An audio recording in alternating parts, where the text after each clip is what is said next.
네, 지금부터 제91차 현장 최고위원 및 17차 현장 최고 회의를 진행하도록 하겠습니다.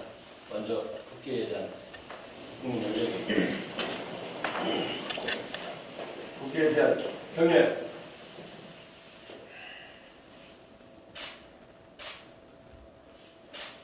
바로 착수해 주시기 바랍니다. 참석자 소개 및 진행은 대표님 모두 발언과 아울러서 하도록 하겠습니다.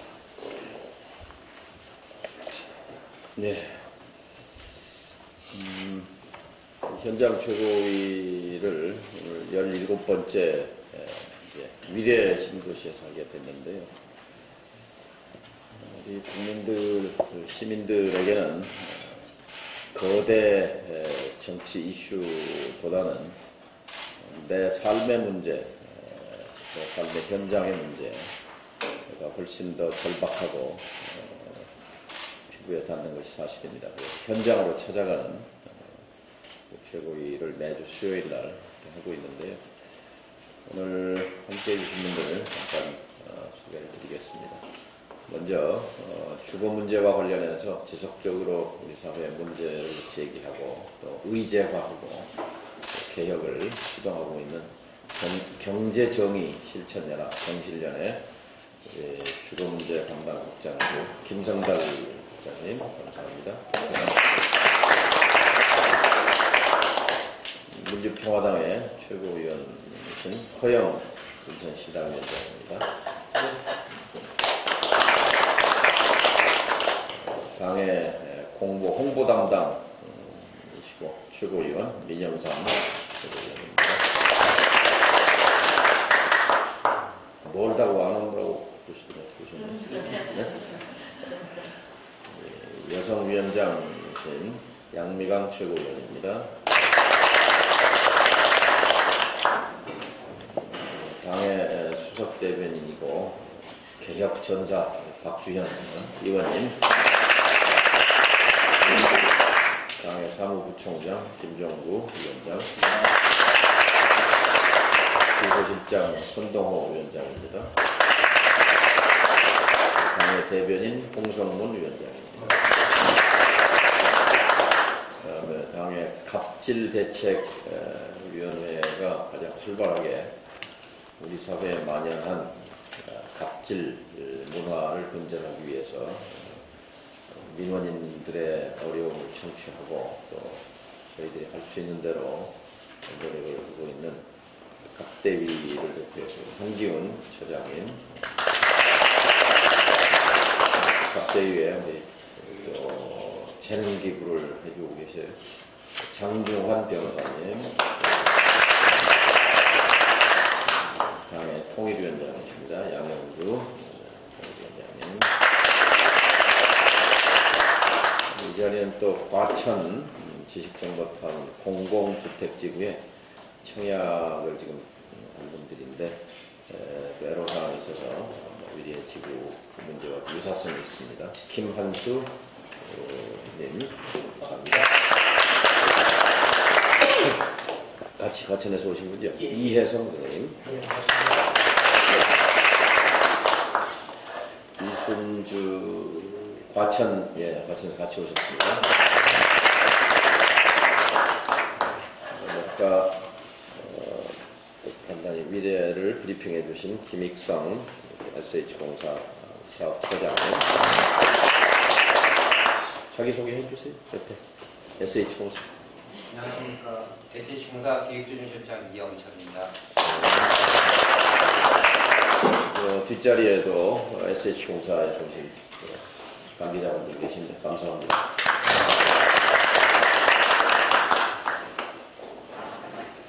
사실 SH공사가 제일 모범이에요, 모범.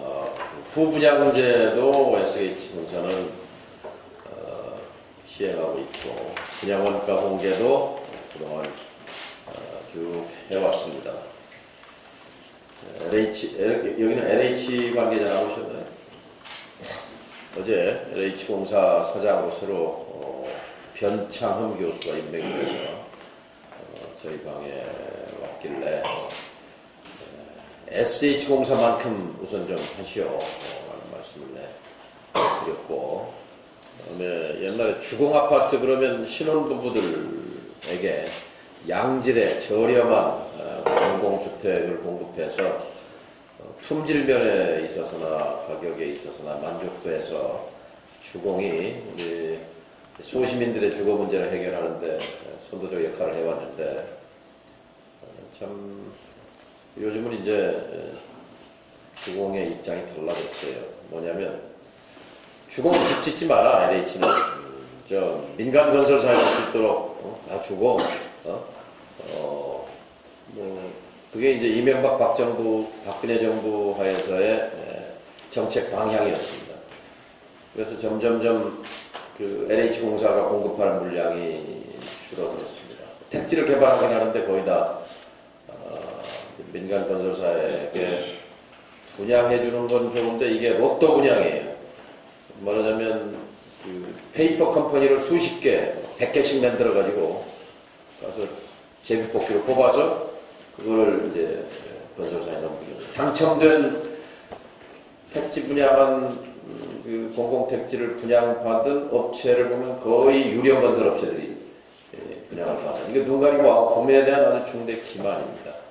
그래서 아무튼 이 주거의 공공성이라는 대철학이 무너진 뒤에 빚어지는 여러 가지 난맥들이 많은데요.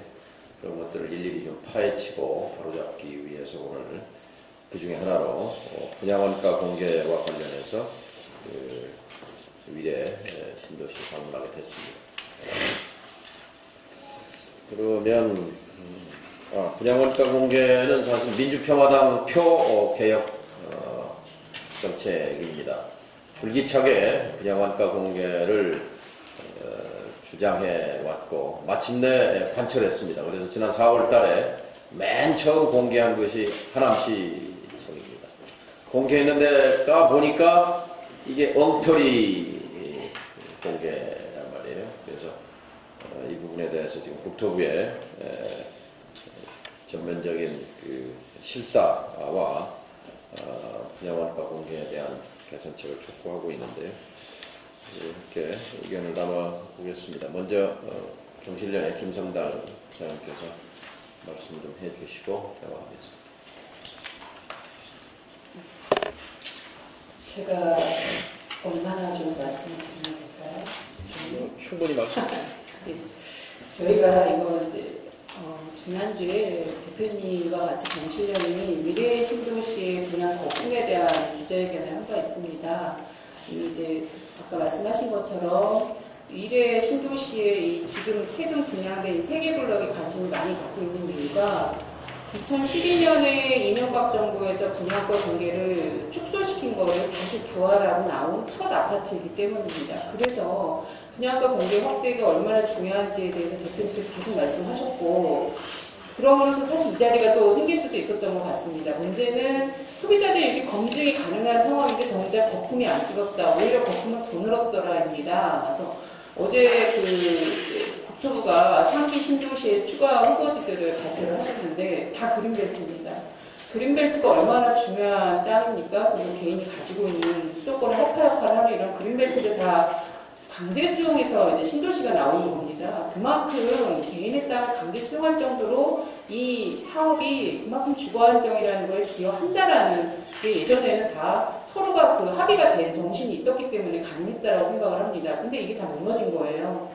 지금은 강제 수용을 하고 공권력이 들어갔는데 정작 그 이후에 누가 그거의 수혜를 범위냐 들여다보니 그 수많은 경쟁률을 들고 들어간 주택업자와 또 최초 입주자 또 그 앞에는 또 공기업 이렇게 그 개발이익을 나눠갖는 구조를 지금 신도시가 보여주고 있는데 이런 잘못된 개발 방식을 바꿔야 합니다. 근데 그걸 바꾸지 않고 공급 확대로 가겠다면 이게 어떻게 공급 확대를 통한 주거 안정에 기여할 수 있겠느냐 매우 우려스럽습니다. 그걸 우리가 경험한 게 판교에서도 이미 그걸 경험했었거든요. 이 위례도 마찬가지입니다. 지금 위례가 생각보다 비싼 아파트 값으로 나오면서 그걸 받을 수 있는 무주택 서민에게는 기회가 어떻게 보면 그만큼 줄어든 겁니다. 거기서 누가 이익을 가져갔는지를 저희가 좀 분석을 해봤는데 일단 제일 중요한 게 이런 거였습니다. 자료를 조금 보면서 설명드릴까 했는데요.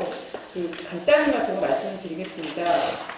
위례 이번에 이제 3개 나온 아파트를 보니까 다 시행사와 시공사가 달랐습니다. 택지를 원래 강제 수용했으면 LH 같은 공공사업자, LH, SH가 계시지만 직접 하셔야 하는 겁니다. 직접 하셔서 공공아파트를 하고 직접 하셔도 시공은 당연히 민간 건설사에 묻힙니다. 그래서 직접 시행자 역할을 하고 최소한의 이윤을 가지고 그다음에 시공사에게 부실 시공 아닌 성인이 위한 아파트 지으셔야 하는 건데 이번에 나오는 걸 보니까 공공사업자가 직접 분양을 하지 않았습니다. 다 민간 페이퍼 컴퍼니일 수도 있는 이런 작은 시행사들이 다 택지를 수백 대 1의 경쟁력을 듣고 받았고 문제는 택지를 받을 수 있다는 건 주택 시공 능력이 있다라는 걸 전제로 들어갔을 텐데 정작 주택 시공은 다 또 다른 건설사에게 넘겨진 겁니다. 그러면서 거기서 막대한 분양 거품을 발생하면서 그 소비자에게 다 전가되고 중간에 이 택지를 추천받은 시행사나 시공사에게만 막대한 이윤이 가는 걸로 보여집니다. 그거를 이제 보여주는 것이 저희가 이렇게 연도별로 페이퍼 컴퍼니로 의심되는 것이 느껴지는 게 주택 사업자 수가 최근 들어서 5년간에 거의 수천 개, 거의 2,500개가 더 늘었다라는 겁니다. 이게 거의 50% 정도 얘기를 하시는데요. 그 정도가 늘었다라는 것 자체가 이 원래 성인주거 안정을 위한 공공택지에서 왜 이윤을 가져가십니까? 이윤은 최소한으로 가져가라고 하는 건데요. 이게 건설사들에게 수백 개의 일을 건설사들이 참여한다라는 건 이윤이 최소한이 아니라는 겁니다. 어떻게 보면. 그게 이제 도시련이나 이렇게 분석해보니까 저희들도 드러나 보이고 최소한의 이윤을 가지고 이게 서민주거 안정에 맞게 공급하는 것이 이 사업의 취지인데 이게 지금 다 무너지는 겁니다. 특히나 문제 삼는 게 저희가 공사비입니다. 이게 서민아파트인데 중대형이라고 하지만 너무너무 공사비가 비쌉니다. 이쪽에 보시면 3개 아파트의 공사비를 조금 더 구체화시켜서 들여다봤는데 건축비라는 게 사실 공사비가 절대적으로 많고 그 다음에 사업자, 시공자가 아닌 사업자에게 가져가는 간접비, 분양 경비라든지 수수료라든지 이런 모델하우스 이런 비용들이 좀 들어갈 겁니다. 설계 감리비 등의 내용들이 들어갑니다. 하지만 절대적으로 공사비가 제일 많은 거죠. 근데 구성을 보면 공사비는 차이가 적고 오히려 간접비의 차이가 크게 나타납니다. 공사비 같은 경우 힐스테이트 500만 원이고 미슈빌 제일 작아도 390만 원인데요. 간접비 가성비는 거의 10개 항목 정도가 이게 묶여져서 간접비와 가성비로 처리되는데 400만 원에서 600만 원까지 차이 나고 이게 거의 한 개 항목에서 이렇게 차이가 납니다. 공사비는 53개 공종입니다. 53개 공종을 다 합쳐서 100만 원 정도 차이가 나는 건데요. 간접비 가성비는 10개 항목에서 한 개 항목당 수백만 원씩 차이가 나는 것으로 나타납니다. 공사비는 크게 차이가 나지 않는데 이게 간접비가 이게 건설사별로 크게 차이 나는 이유가 사업자별로 크게 차이 나는 이유가 뭐냐? 소비자로서는 간접비와 가성비를 검증할 수가 없다는 겁니다. 소비자가 검증할 수 없다는 이유로 여기에 많은 비용이 들어갔는데 이것들을 검증해줘야 될 역할을 하는 데는 사실 지자체거든요. 관계하는 지자체 전문가위원회와 지자체장인데 아무런 역할을 하지 않은 것이냐 아니냐 저희가 의심이 드는 부분인 겁니다. 간접비도 보시면 정말 공사에 전동되는 건 설계비와 감리비입니다. 설계비와 감리비는 그만큼 부실 시공을 막기 위해서 필수적으로 필요한 거고 지자체장이 직접 공고를 해주는 것만큼 여기서는 건설사나 사업자들이 이거를 실제 지불보다 더 많이 부풀리거나 하기는 어렵습니다. 그런데 보신 것처럼 설계 감리비는 3개 아파트 단지 크게 차이가 나지 않습니다. 그런데 정작 크게 차이 나는 건 알 수 없는 분양시설 경비 거의 8배 차이가 나고요. 기타 사업성 경비 같은 경우는 12배까지 차이가 납니다. 이 소비자들이 검증을 못하는 이 항목에 잔뜩 부풀려졌으면 이렇게 차이가 많이 나면 당연히 검증을 해주셨어야 합니다. 근데 그런 것들이 어떻게 되고 있는지 알 수가 없다는 겁니다. 지금 저희도 그래서 하남시나 송파구에서 이것들을 어떻게 검증을 했는지에 대한 정보 요청을 한 상황입니다.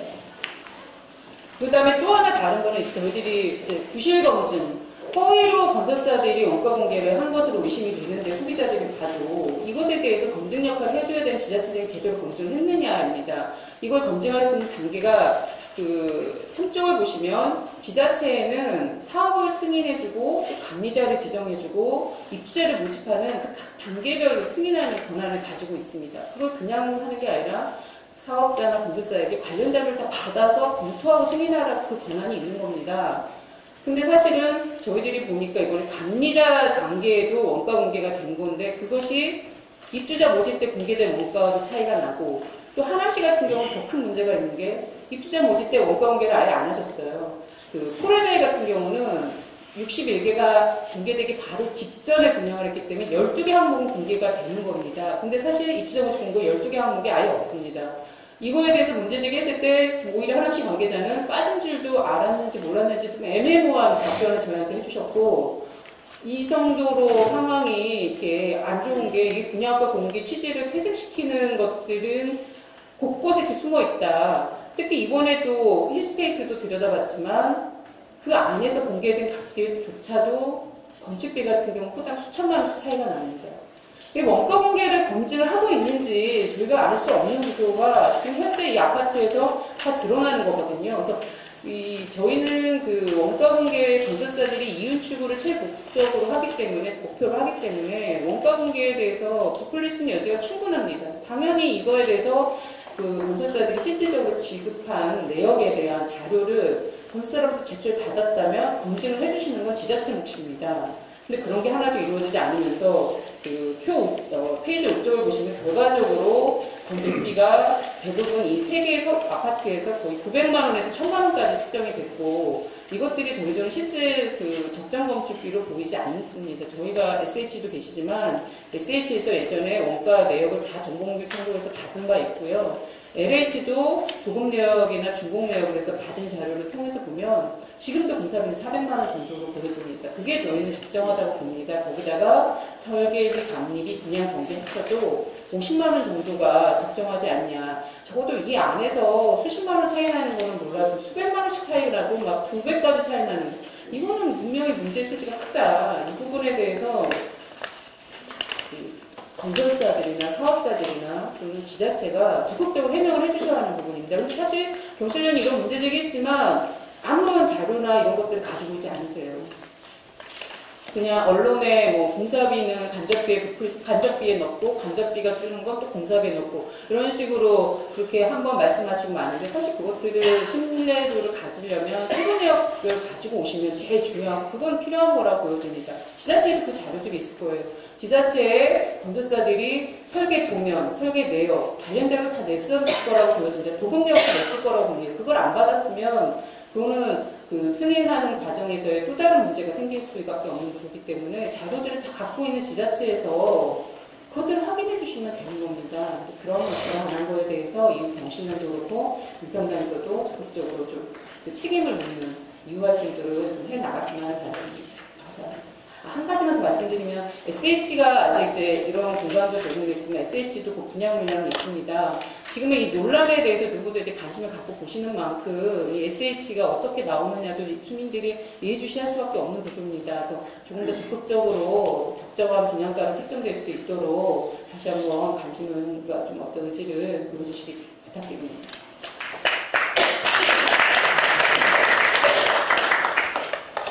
예. 핵심은 우리가 아파트 분양받을 때 이제 분양가에 이제 가령 1000만 원이다. 그러면 그 중에 공사비가 얼마인가? 공사비보다 공사비 이외의 간접비. 간접비는 대개 공사비 한 10%나 많아야 20%가 정상이 되는데 공사비보다 간접비가 더 많으면은 이거는 배보다 배꼽이 더 큰 거지요. 이런 비정상을 주택정책이라고 하고 앉아있는 거예요. 네? 그러니까 무슨 적폐청산 저 하는 정부의 구호가 공허한 것이 이런 삶의 현장에 적폐가 켜켜이 쌓여 있는데 그냥 뭐 관료들 관료들 바다 위에 떠 있는 섬 같은 정부라고 난 생각합니다. 그래서 첫째, 국민들에게 바가지 씌우는 이 주택 정책을 전면적으로 전환해야 한다. 위례 사례가 토레자이, 힐스테이트, 리슈빌 이름도 전부 이게 뭔 뜻인지 잘 모르겠네. 한글로 쓰면 안 돼요. 무슨 이런 아파트들이 여기만 있는 사례가 아니라 이게 전국적 사례다. 그래서 이걸 바로잡기 위해서는 지자체를 우선 지방자치제가 자치단체장이 승인 권한도 있고 지정 권한도 있고 감시 감독권이 있는데 이걸 소홀히 한 거에 대해서 고발이 가능하면 저는 시민의 이름으로 고발해야 한다고 봅니다. 또 국토부도 고발당해야 마땅합니다. 적극적으로 이런 부분을 정부가 관료들이 해결하지 못한다면 시민의 목소리를 동원해서라도 이런 부분을 바로 잡는 것이 진정한 개혁이다고 생각하는데요. 아까 우리 김성달 국장이 말씀한 대로 53개 공정을 거치는 공사비는 389만 원인데 리슈빌 같은 경우에 10개 항목으로 되어 있는 간접비는 600만 원을 붙였단 말이에요. 뭔 간접비가 그렇게 공사비가 평당 380만 원 드는데 간접비를 600만 원 붙여요? 이거는 상식을 넘어서 완전히 이런 게 적폐지요, 적폐. 그러니까 이제 그 문제점을 충분히 알았고요. 이제 이것을 어떻게 다뤄갈 것인지 문제와 관련해서 과천 얘기를 한번 들어볼까요? 과천도 아마.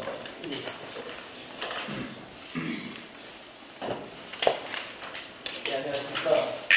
저희는 과천 시민으로서 과천 중지역 가온 공공주택지구의 청약을 기다리는 과천 시민입니다. 모두 이런 자리를 마련해 주셔서 감사의 말씀을 드리고요. 그 과천 쪽에 어떤 상황인지 이런 부분에 대한 걸 먼저 간단히 설명을 드리고 현재 상황, 제2기의 어떤 국민의 단체가 재현되지 않게 하기 위해 가지고 저희들이 실제 아파트의 어떤 분양을 기다리는 실수요자 입장에서 느꼈던 이 문제점 이런 부분에 대한 것들을 좀 말씀을 드리고 민주평화당 입장에서 좋은 대책을 좀 세워주셨으면 좋겠다는 부탁을 드리겠습니다.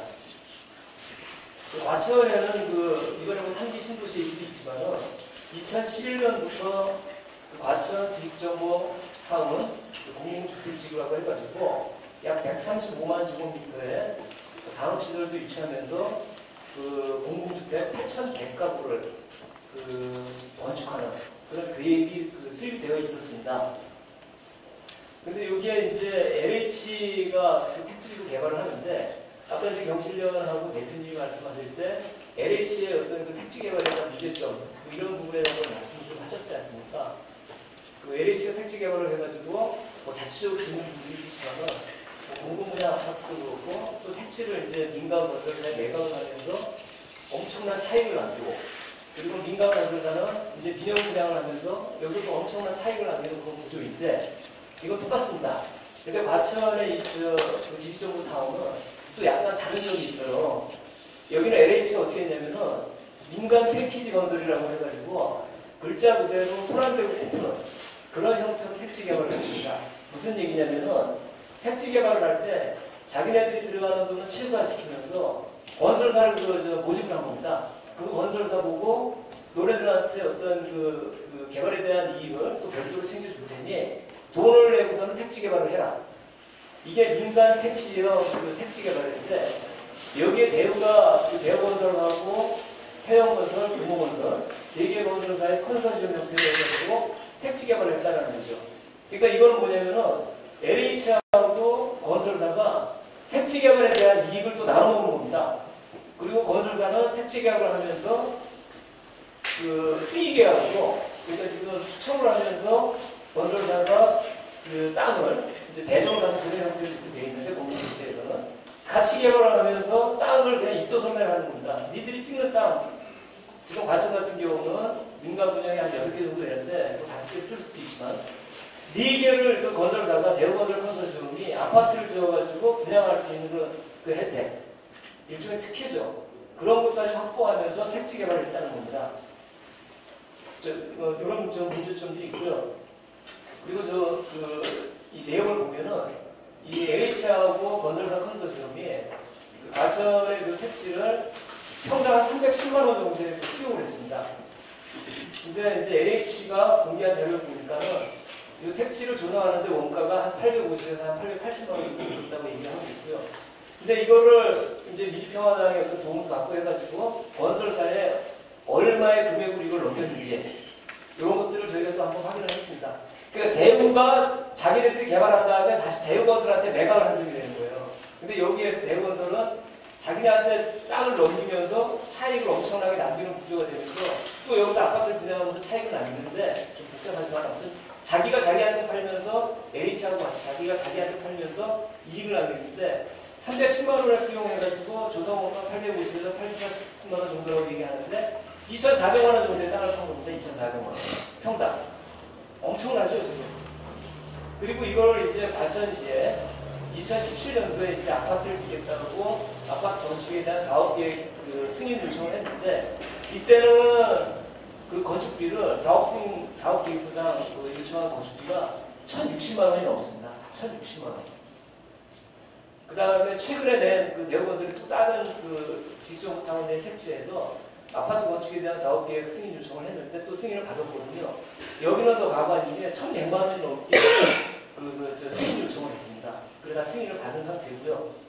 이런 것들을 알고 과천 시민들이 처음에 여기 이제 2011년도부터 보금자리 지구인지 지정이 됐기 때문에 과천에서 오래 살던 분들이 청약을 기다리는 분들이 많았는데 처음에는 한 1,600, 1,800 평당 분양가를 예측을 했었는데 한 2,500만 원 이상이 되는 어떤 분양가로 사업계획 승인을 받으니까는 많은 분들이 이제 분노를 하면서 이건 말도 안 된다.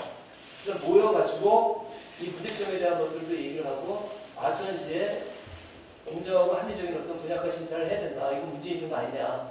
이제 언론에들이 조금 이게 이제 보도도 되고 그러면서 문제가 좀 시작되니까 대우건설에서 올해 2017년도 말에 분양을 하면 됐던 거를 아직까지 분양을 안 하고 버티고 있는 상황입니다.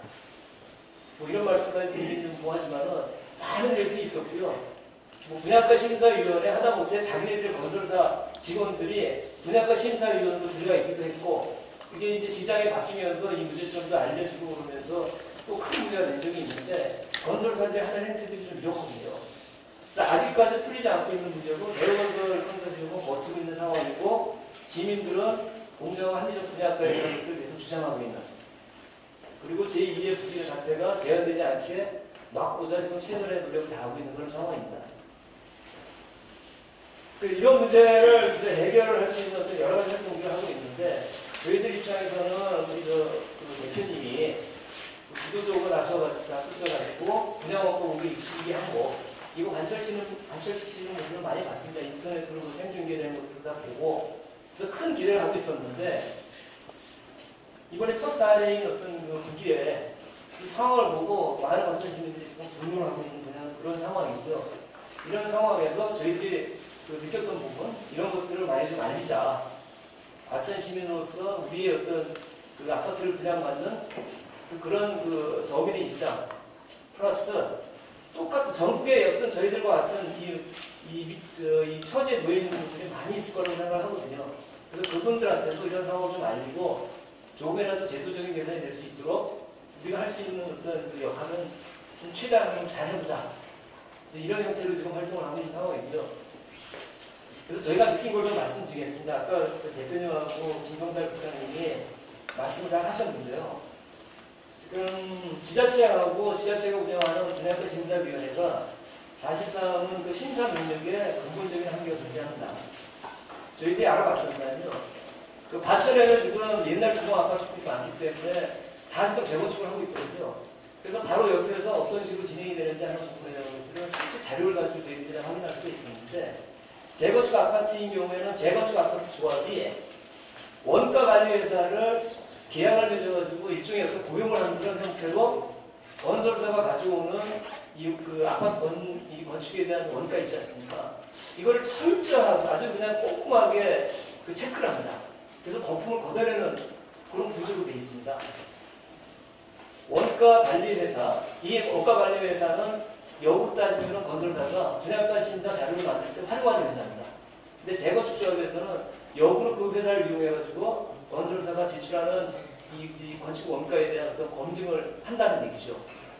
이걸 그래서 저희들이 알아봤더니 과천 쪽에 그 재건축 아파트인 경우 과천에는 상당히 뭐 고급스럽게 짓는다고 얘기를 많이 하는데 프리미엄이라고 뭐 그 스카이라운지도 짓고 어떤 데는 보니까 취육시설도 아주 잘 짓고 공시사는 잘 짓고 조경도 법적으로 지금 보면 15% 이상으로 돼 있는데 30, 뭐 40%씩 조경시설도 하는데 저희들이 확인해봤더니 그렇게 짓는 아파트가 건설사의 이익 다 포함해가지고 700만 원입니다. 700만 원.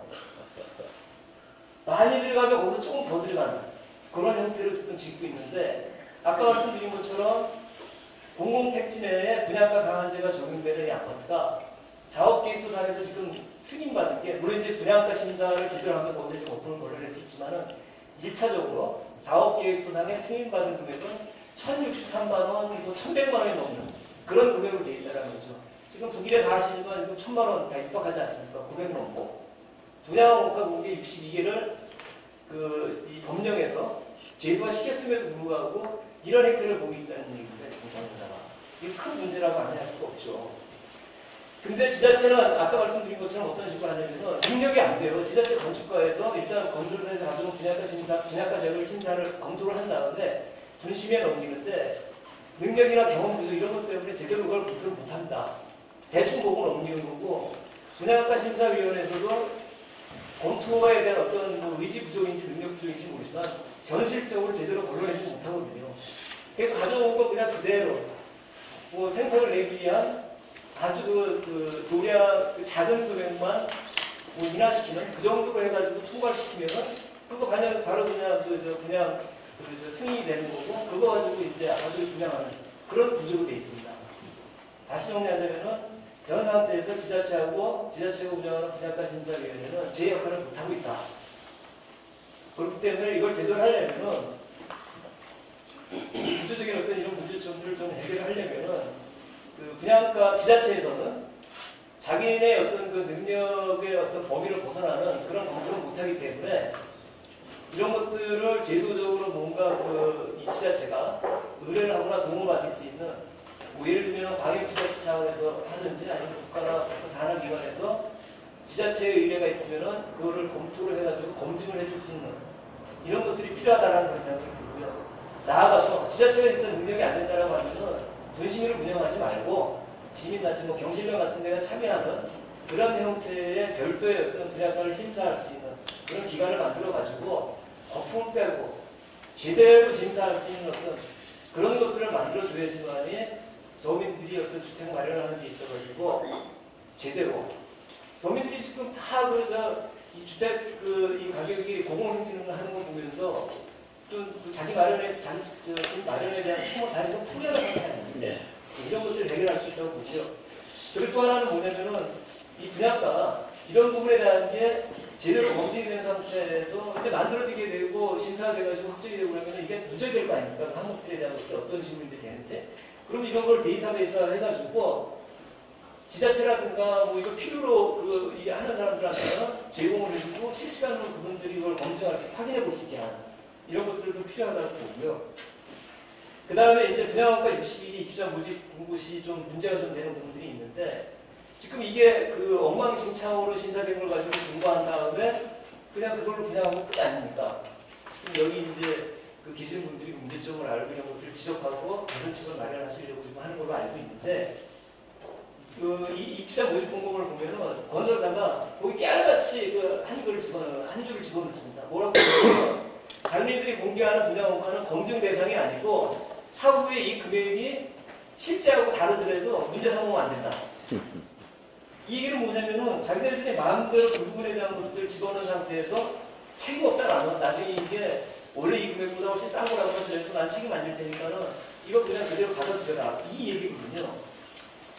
지금 분양가 62개 원가 공개 항목 이거 법령 어떤 개편을 해가지고 만든 건 참 좋은 거고 아주 훌륭한 거라고 생각합니다. 근데 현재 실제 아파트의 청약을 기다리는 사람 중에 보면 진짜 아쉬운 게 하나 있어요. 이거 허위로 이거를 공개를 하더라도 막을 방법이 없다는 얘기죠.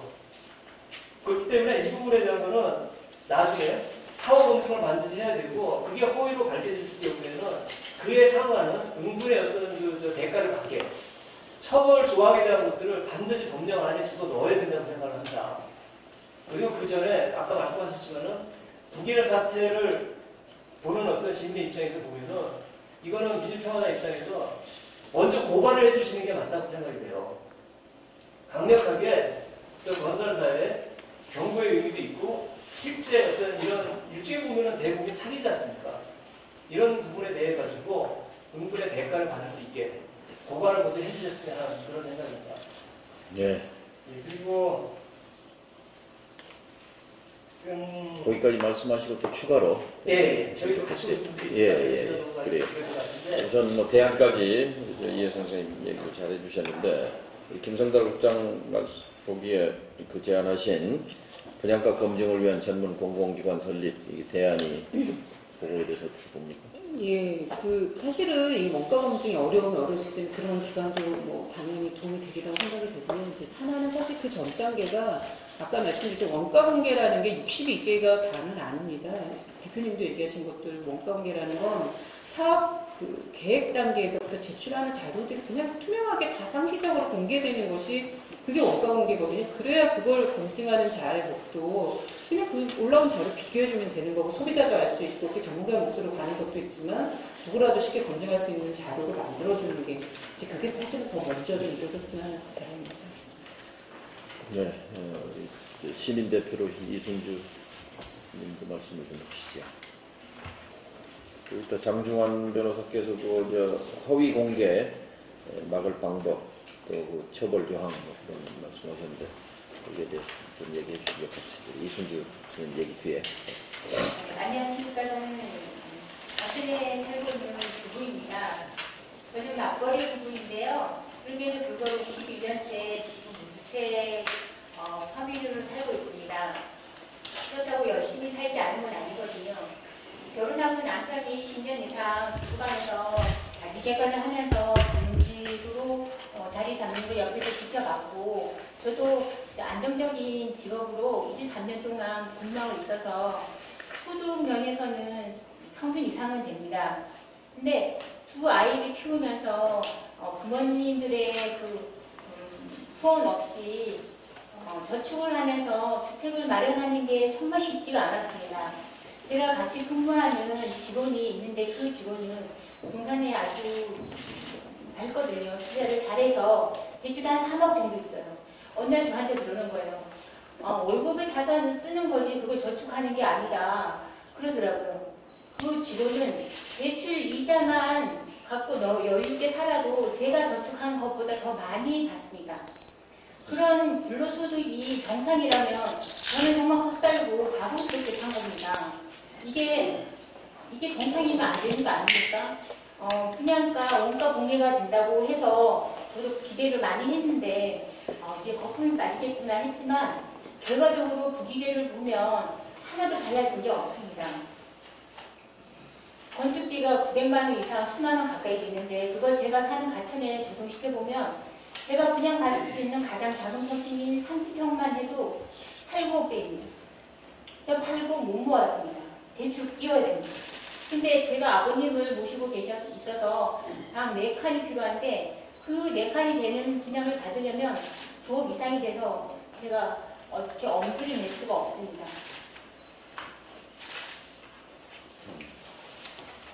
그래서 저는 부동산에 대해서 정말 잘 모릅니다. 그러니까 저축은 안 했겠죠.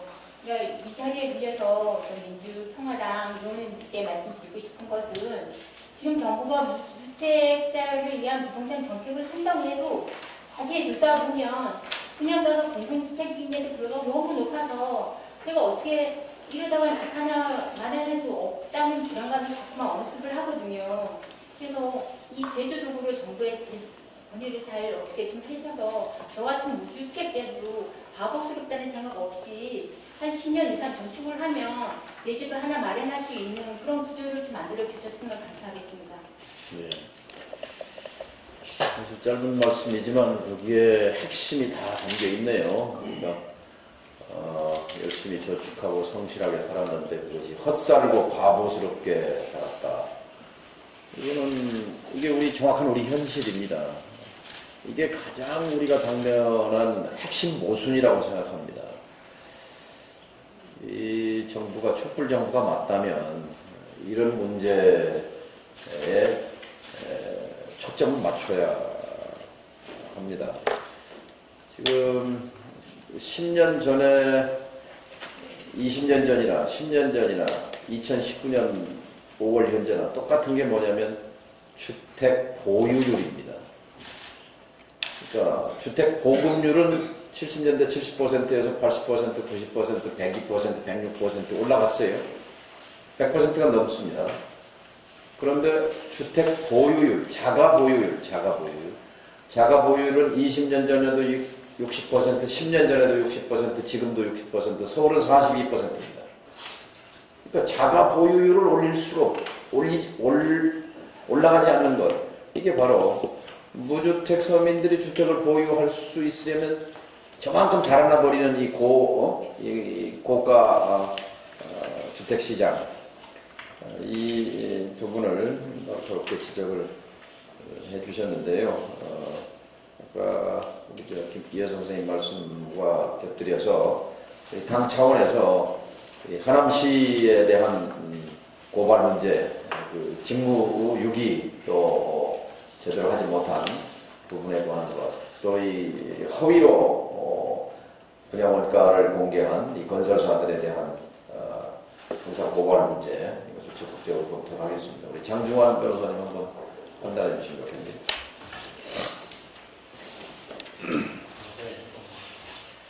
지자체에서는 분양가 심사위원회를 통해서 분양가를 심사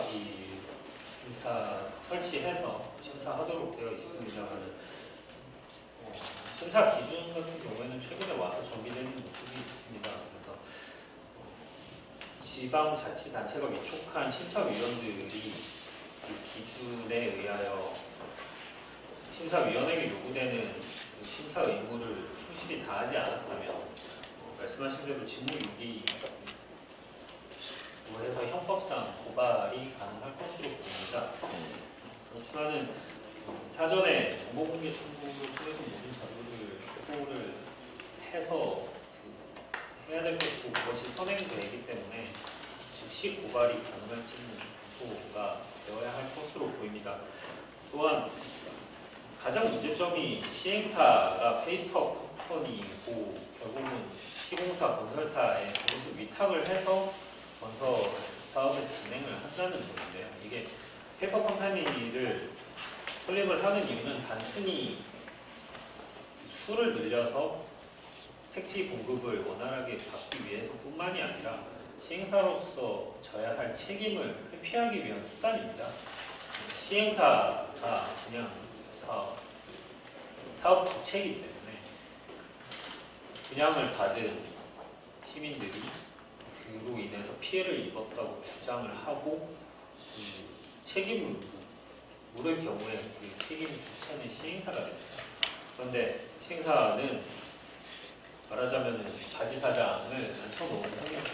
그래서 시행사 대표를 사기로 고발을 하거나 시행사 대표에게 입법상 책임을 물을 경우에 실질적으로 시행사 대표는 거의 자력이 없습니다. 시행사적으로.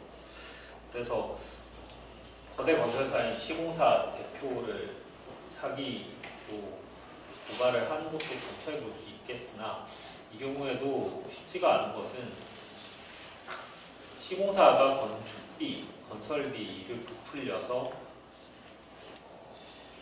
과다 계상을 한다. 그렇게 되면 피해자가 직접적으로 분양을 받은 주민들이 아니라 위탁을 받은 시행사로 희석이 되는 어려움이 있습니다. 그래서 시행사나 시공사 대표에 대한 고발의 경우에는 일단 상징적인 의미로 검토를 해야 될 것 같고 그 주체들에 대해서 민법상 책임을 물을 수 있을지는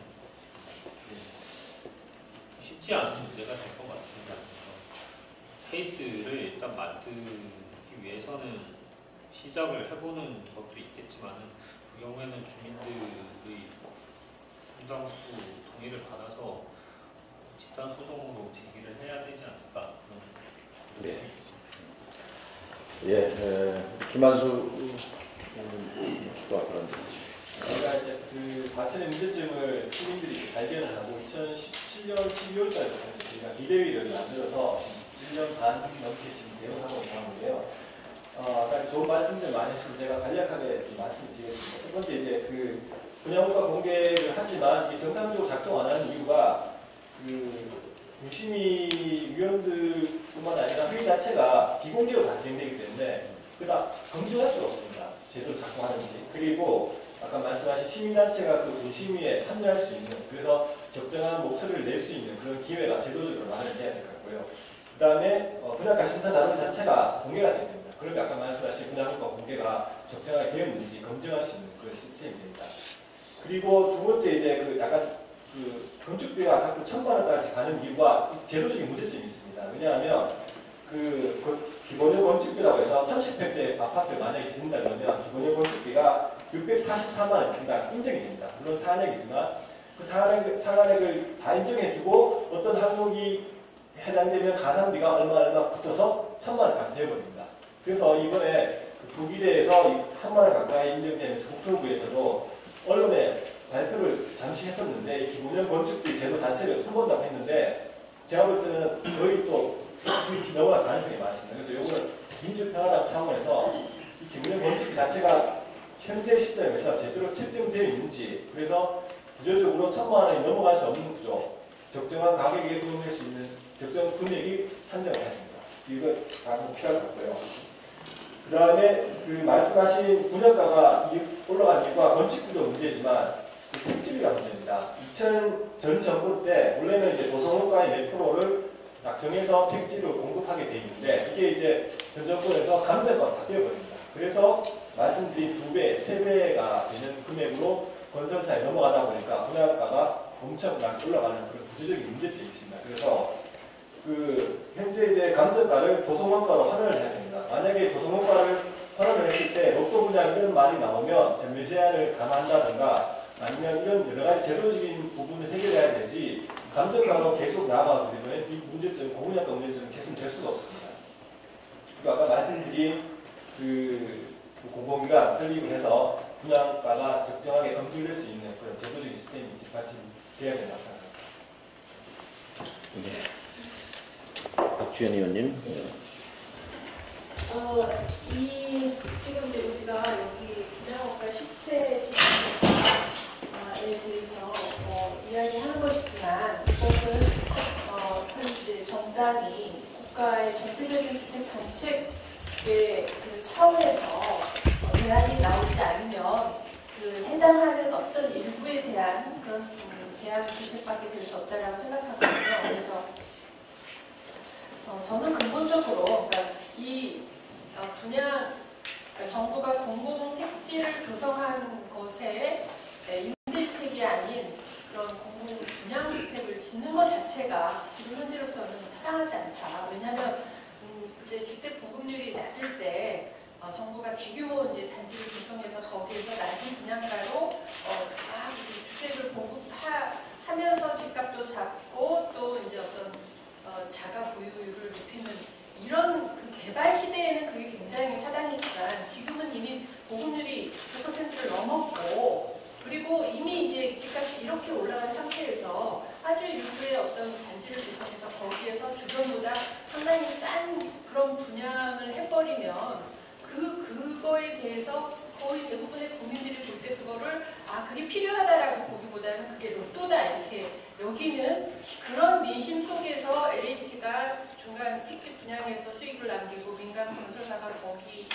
이 주변 시세와 그 가격 차이를 최소화하는 식으로 분양 원가를 부풀리고 해서 또 수익을 남기는 그런 것이 횡행하는 것이 가능해진다라고 보거든요. 그래서 근본적으로 공공택지에는 임대주택만 짓도록 해야 한다고 생각합니다.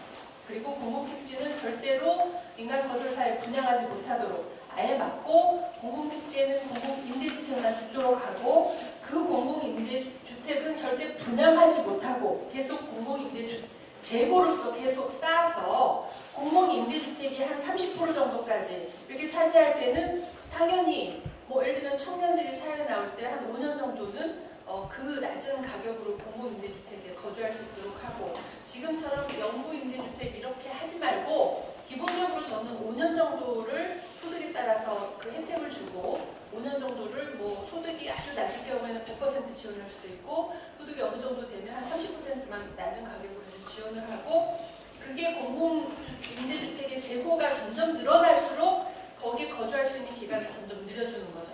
이런 식으로 애초에 발상을 바꿔서 접근하지 않으면 이렇게 하나하나 이거를 일부 고발을 한다든지 또 그냥 원가를 감정하게 공모기관을 만든다든지 이렇게 해도 비용은 계속 늘어나고 우리 엄청나게 열심히 일을 하지만 문제는 해결되지 않고 그냥 곁다리만 계속 이렇게 긁는 것일 수 있다라는 거죠. 그래서 이제 현장에서 이 부조리함을 이제 체감하신 거잖아요. 정말 너무 열심히 일했지만 이런 식으로 우연히 어떤 거기에 그 집 분양하면서 어떻게 그 자기 지역에 그게 들어와가지고 거기서 뭐 재개발이 된다든지 아니면 뭐 어떻게 돼서 거기에 분양 당첨이 된다든지 이렇게 하는 거 이거에 신경을 쓰지 않으면 아무리 맞벌이를 해도 뭔가 이게 생활이 펴지질 않는 거예요. 그러니까 이런 상황을 막아야 되고 저는 결국은 정말 공공 택지를 그 조성하는 단계에서 얼마나 말도 안 되는 일이 일어납니까? 강제로 수용을 하잖아요. 네, 그 멀쩡히 살고 있는 사람을 뺏어가는 거죠. 그리고 그 주변에 있는 사람들은 갑자기 엄청난 부자가 되는 거예요. 말도 안 되는 상황이 이루어지는 거예요. 공공 택지를 조성하는 과정에서 이런 엄청난 부작용을 감수하면서 공공 택지를 조성할 때는 정확한 공공의 목표 그거는 공공임대주택을 만드는 거죠. 네, 그거 외에는 하지 못하도록 저는 해야 된다는 겁니다. 그리고 공공임대주택을 30% 정도까지 재고를 쌓으면 당연히 집값은 이렇게 천정부지로 뛸 수 없다고 생각합니다. 잠깐 좀 말씀 좀 드릴까요?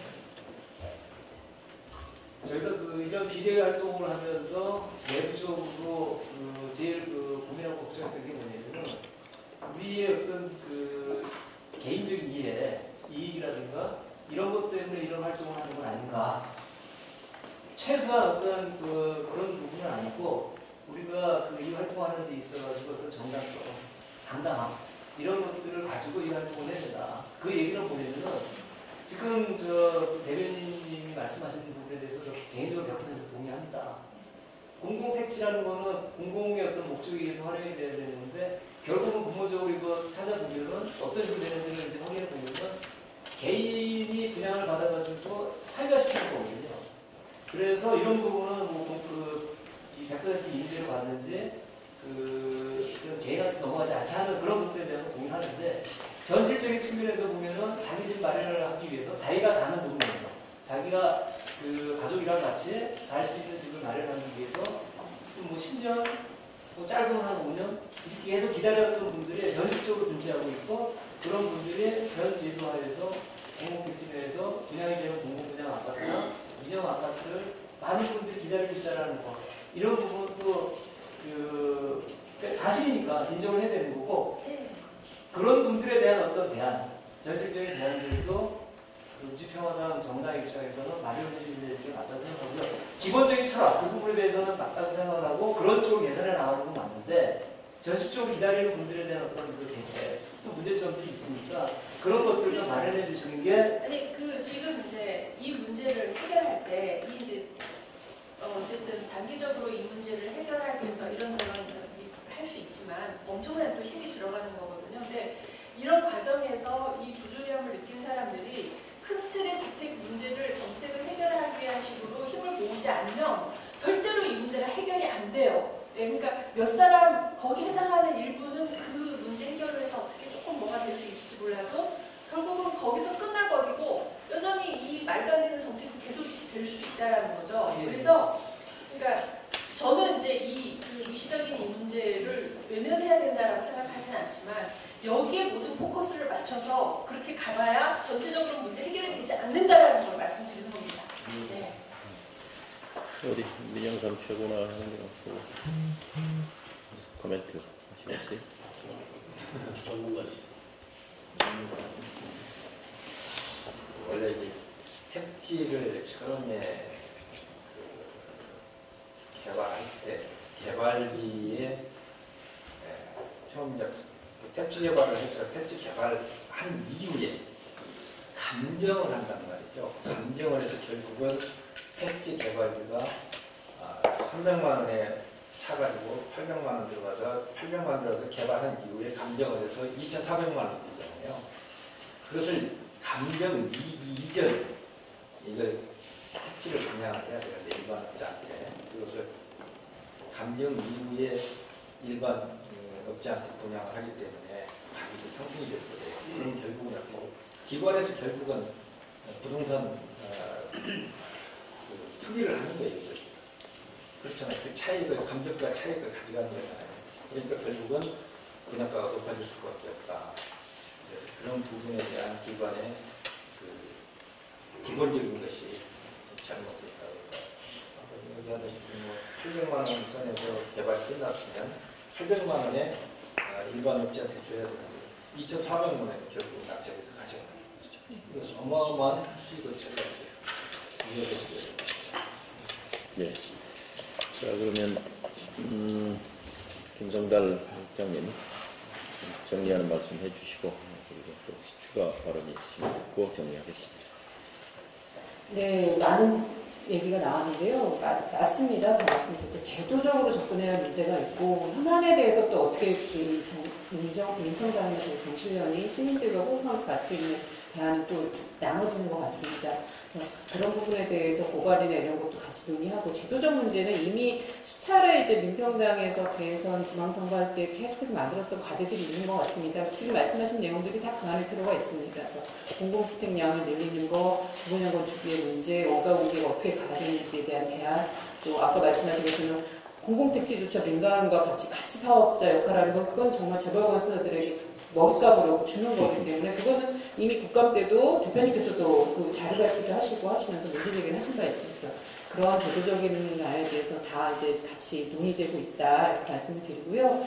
지금 얘기하신 그 심사위에 대한 공공기관의 어떤 상설화 이런 거에 대해서 한번 저희 안에서도 논의할 필요가 있겠다라는 말씀 드립니다. 그리고 이제 저도 공공택지, 공공주택으로 가야 된다 100% 동의합니다. 100% 동의하는데 저희가 이제 하나 놓친 게 뭐냐면 강남 서초 보금자리 주택이 있었습니다. 그게 900만 원대 나왔습니다. 900만 원대 나와서 거기 사시는 분들은 정말 그 말씀하신 이런 살아온 저에 순수하게 저축한 금액으로 납입 가능한 금으로 나온 주택이고 더 나가서 토지만 임대하고 건물만 분양하는 주택도 있었습니다. 10년을 분납해서 나눌 수 있는 주택도 있었습니다. 이런 주택들은 다 공공택지에서 나와야 되는 어떤 좋은 모델이라고 저는 생각이 듭니다. 그래서 거기에 그런 다양한 공공주택들이 나오고 가능하면 당연히 공공이 땅을 안 파는 방식으로 가지고 있는 것도 맞다. 그런 대안은 이미 이제 제도적인 장기적 과제 또는 지금 의원의 관련 개정안도 발의되어 있는 상황이기 때문에 그런 것들은 다 검토되고 있다 이렇게 말씀드리겠습니다. 네, 짧은 시간이지만 우리 서민주거 안정 관련해서 어제 마침 또 국토부가 3기 신도시 발표를 했는데 똑같은 방식으로 해서는 이제 안 된다 하는 것이 오늘 이 자리에서 질문을 통해서 지금 현재 짓고 있는 위례 신도시가 몇 차 신도시? 2기 신도시. 2기 신도시인가요? 네. 정부의 정책 방향의 전환을 촉구하는 그런 자리가 됐습니다. 분양 원가 공개는 작다면 작지만 어떻게 보면은 이게 이제 역사가 길지요. 뭐 기억하실 거예요. 공기업도 장사다. 10배 남길 수도 있는 것 아니냐. 이제 노 대통령의 얘기 노무현 정부 때지요. 그리고 계급장 떼고 뭐 토론하자. 김근태 당의장의 얘기에 상징하듯이 그때 집권당 내부에서도 이게 하나의 철학의 문제거든요. 공기업도 장사로 볼 거냐, 주택 문제를 공공성의 문제로 접근할 것이냐 하는 그런데 저희 기억에는 90년대 후반까지 134만 원이라는 기억이 있어요. 134만 원. 그게 뭐냐면 국민주택 규모 이하 분양가 상한제예요. 130만 원. 그러니까 그게 불과 20여 년 전인데 지금 이게 1,000만 원이 됐단 말이에요. 바로 정부의 역할 포기가 이 대한민국 국민을 주거 난민으로 만들고 있는 특히 청년 세대들의 절망의 주범이 저는 주거 정책의 시장화라고 생각합니다. 그 문제에 대해서 민주평화당이 당론으로 분양가 상한제, 후분양제, 과자 한 봉지 사더라도 유통기한 따져보고 그러고 사는데 수억을 주는 집을 모델하우스 이건 이제 바꿀 때가 됐다고 줄기차게 주장을 해오고 있고 분양가 상한제 이 세 가지 3종 세트가 저희 당의 입장이었는데 유감스럽게 힘이 조금 없어요 저희가. 그러니까 과천에서도 민주평화당으로 관심 갖고 도와주시기 바랍니다. 그리고 박주현 대변인 말씀한 것처럼 기본적으로 공공택지는 헌법을 초월하는 권리인 강제 수용권, 그다음에 사유지를 그냥 수용해버리는 거예요. 수용권을 발동해서 그 엄청난 어마어마한 권력을 발동해서 남의 사유지를 개인의 사유지를 수용했으면 당연히 공공의 목적에 맞게 해야지 그것을 대기업 건설업자 배불리는 쪽으로 갖다 바치는 것은 국민에 대한 배신이라고 봅니다. 그래서 공공택지는 100% 공공성의 기준과 목적으로 주거 정책이 시행돼야 된다. 그것을 우리 당에서 앞으로 공공택지는 공공임대만 지어라 하는 것을 당의 정책화해서 발표를 하도록 하겠습니다. 이제 입법 과제로 분양원가 공개를 시행했는데 이것도 이제 정권이 바뀌어서 그 전에는 뭐 전 정권은 귓등으로도 안 들었지만 이 정부 들어서 국토부 장관 청문회에서 하겠다. 그래서 이제 입법 발의를 해서 국토위를 통과하고 법사위에 가는데 자유한국당이 결사 반대. 그러니까 이 정당은 재벌 대기업의 이익을 옹호하기 위한 정당이에요. 자기 정체성이 그런 거지요. 결국 분양원가 공개법이 법사위에서 1년 동안 막혀있는 도중에 국토부 관리들은 법이 안 되니까 이러고 있습니다 라고 핑계대고 자유한국당과 국토부가 공조관계, 공생관계가 되지. 그러면 정말 안 할 거냐, 시행령으로 할 수도 있지 않냐, 법을 철회하겠다. 법이 아니면 자기가 할 수는 있다. 정말 진정성이 없는 거지요. 그래서 법을 철회했습니다. 법을 철회할 테니까 시행령으로 해라.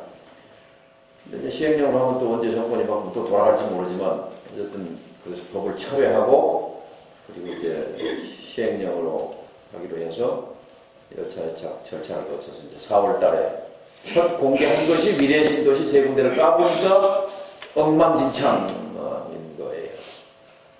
그래서 이 문제에 관해서는 정말 당에 사활을 걸고 파헤치고 또 경실련과 함께 공동으로 고발하겠습니다. 하남시장을 고발하고 그리고 시행업체 세 군데에 대해서 고발하고 허위 공개에 대한 처벌 근거를 입법하겠습니다. 법안 발의하고 이렇게 해서 분양 원가 공개에 관한 한 민주평화당이 확실하게 처음부터 끝까지 책임지고 그리고 하겠다는 말씀을 드립니다. 그리고 과천의 비대위와 저희 당이 연대해서 아무래도 연대하면 서로 힘이 되겠죠. 그래서 과천 시민들의 그 권익을 위해서 함께 투쟁하겠다. 감사합니다. 이상으로 마치겠습니다.